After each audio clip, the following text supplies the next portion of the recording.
मेरा नमस्कार।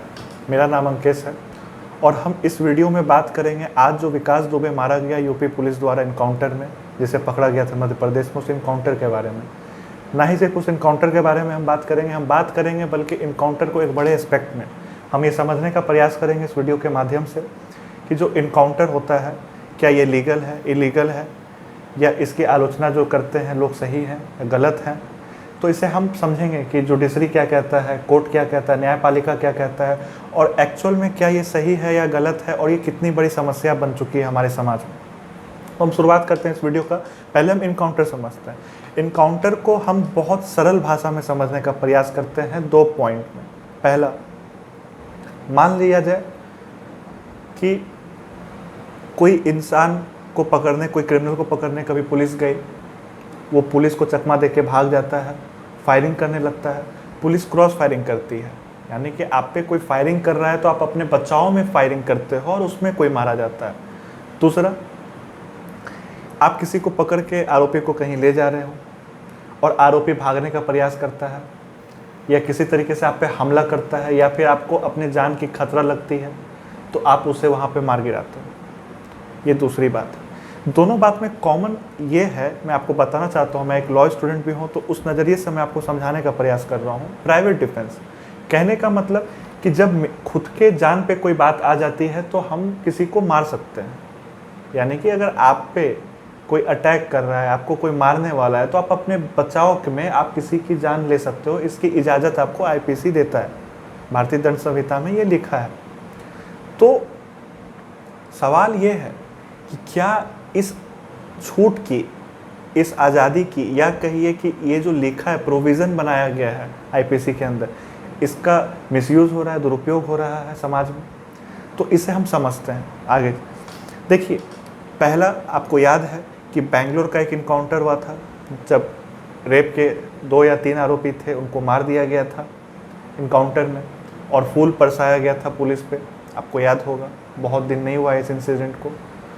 उसके बाद आप देख रहे हैं विकास दुबे के केस में मीडिया लगातार 7 दिन से, सप्ताह भर से पूछ रही है, अपने न्यूज़ चैनल को पे डिबेट कर रही है, मेजर न्यूज़ चैनल, कि विकास दुबे कब मारा जाएगा, विकास दुबे की ज़िंदगी कितनी लंबी है।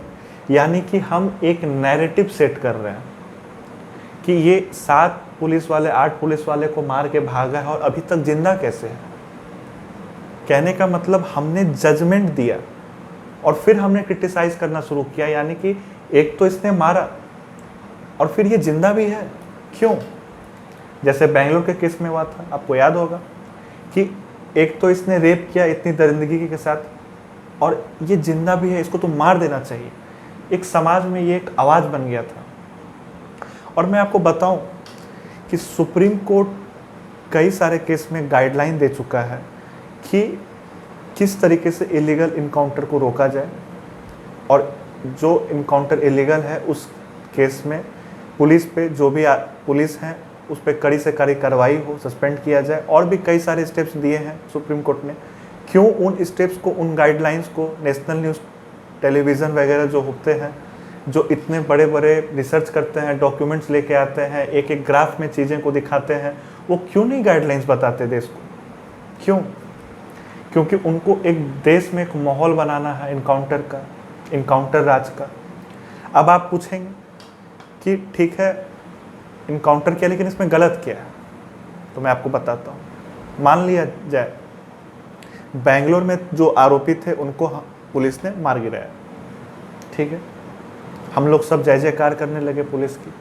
मान लिया जाए, क्या पता कि हो सकता है उस रेप में उस 3 आरोपी के अलावा चौथा भी कोई आरोपी रहा होगा जो किसी बड़े बाप का बेटा हो या किसी पावरफुल पर्सन का रिलेटिव हो, या फिर हो सकता है उस 3 में एक आदमी ऐसा हो जिसका सच में उसमें इन्वॉल्वमेंट नहीं रहा हो, किसी और का इन्वॉल्वमेंट था जिसके जगह पे उसको फंसाया जा रहा था।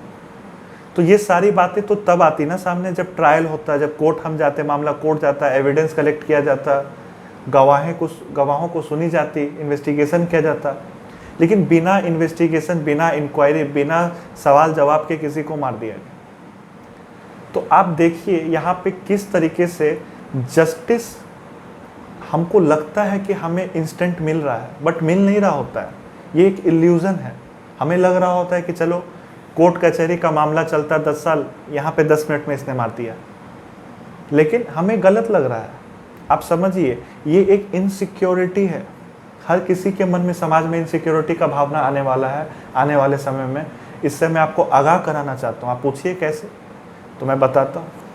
वो ऐसे कि मान लिया जाए मेरे ऊपर कल दिन कोई एक आरोप लगता है कि मेरा नाम अंकेश है, कि इस व्यक्ति ने रेप करने की कोशिश की और मैंने नहीं की है, लेकिन एक पब्लिक सेंटिमेंट बन जाता है कि हाँ, इसे तो ये आरोपी है, इसको सज़ा मिलना चाहिए, इसको जीने का कोई हक नहीं है इस समाज में, वगैरह वगैरह।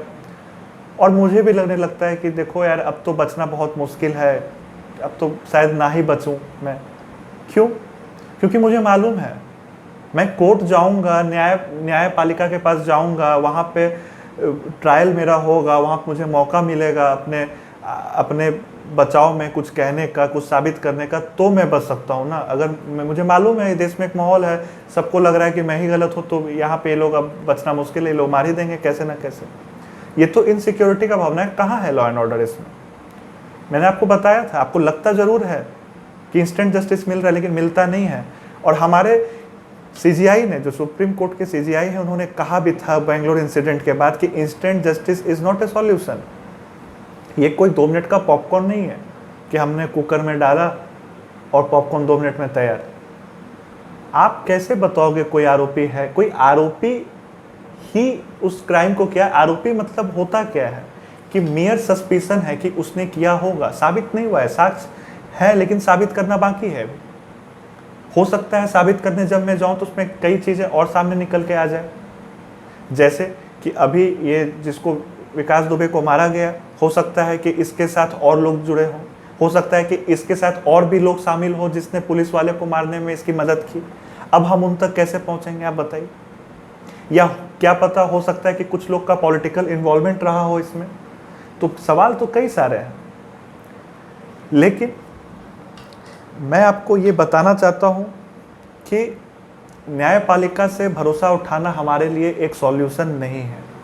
आप कहेंगे, और आप सच कह रहे हैं, कि एक रेप होता है, उसके आरोपी को न्याय मिलने में सालों लग जाते हैं, जैसे कि अभी निर्भया के केस में हुआ, सालों लग गए। लेकिन इसका अर्थ ये नहीं है कि हम कानून को अपने हाथ में ले लें, क्योंकि यही एक सॉल्यूशन है जिससे हमको न्याय मिलता है। हाँ, इसका अब आप पूछेंगे इसका तो फिर इसका उपाय क्या है? तो उपाय ये है कि जो पोस्ट जजेस के खाली हैं उनको भरी जाए, ताकि जो जुडिशियल सिस्टम है जो फास्ट वो काम कर सके। उसके बाद जो भी लॉज वगैरह में फ्लॉज हैं, मतलब कि जो भी खामियां हैं, उसको मिटाने के लिए हम जन आंदोलन करें, चलेगा, वो सही है। लेकिन इस तरह का हमारा डिमांड करना कि नहीं, ये इसको पकड़ा गया इसको मार दो, उसको पकड़ा गया उसको मार दो, तो देखिए, पब्लिक ट्रायल और मीडिया ट्रायल जस्टिस के लिए कभी सही चीज़ नहीं है, और इससे कभी देश में शांति स्थापना नहीं हो पाएगा। और आपको मैं ये भी बताना चाहूँगा कि मान लिया जाए कि जब ये पब्लिक ट्रायल होता है, मान लीजिए मेजोरिटेरियन रूल हो गया ये, तो कि अगर 100 में 80 लोग बोल रहे हैं कि हाँ यही चोर है, यही मर्डरर है, तो उसको हम सज़ा दे दिए, फिर साक्ष्य भले ही उसके खिलाफ हो ना हो। तो हमारी न्यायपालिका ऐसी नहीं है, और हमें इसमें विश्वास करना चाहिए, और इसमें जो भी खामियां हैं उसके खिलाफ हमें लड़ना चाहिए कि उसको बदला जाए, उसमें अमेंडमेंट्स लाया जाए, उसमें कानून में बदलाव किया जाए। जो भी फाइन्स वगैरह हमारे देश में हम देख सकते हैं कि 100-200 फाइन है, 500 फाइन है, जिसका हम खुद भी मजाक उड़ाते हैं, अरे कोई बात नहीं, ये क्राइम हो गया, 500 रुपये तो फाइन ही है। उस फाइन को 500 से 50,000 किया जाए, एक्सीडली बढ़ाया जाए, ताकि लोग के मन में एक क्राइम करने से पहले एक डर हो कि उतना क्राइम करूँगा तो उतना मुझे फाइन देना पड़ेगा, ना कि एक ये हो, एक रिलैक्सेशन हो मन में कि चलो कोई बात नहीं, 500 ही तो फाइन देना है, दे देंगे। तो ये सब बदलाव करने की ज़रूरत है। न्यायपालिका से विश्वास उठाना सही चीज़ नहीं है, और ये जो पुलिस द्वारा कार्य किया जा रहा है इनकाउंटर के माध्यम से, ये एक सही संदेश समाज में नहीं पहुंचाने वाला है, और ये शांति स्थापना बिल्कुल ही नहीं लाने वाला है। ये बस हमें तत्कालीन लगता है कि ये हमारे लिए सही है, लेकिन ये लॉन्ग टाइम के लिए बहुत ही हमारे लिए नुकसानदेह बात होगी। आप सभी को धन्यवाद।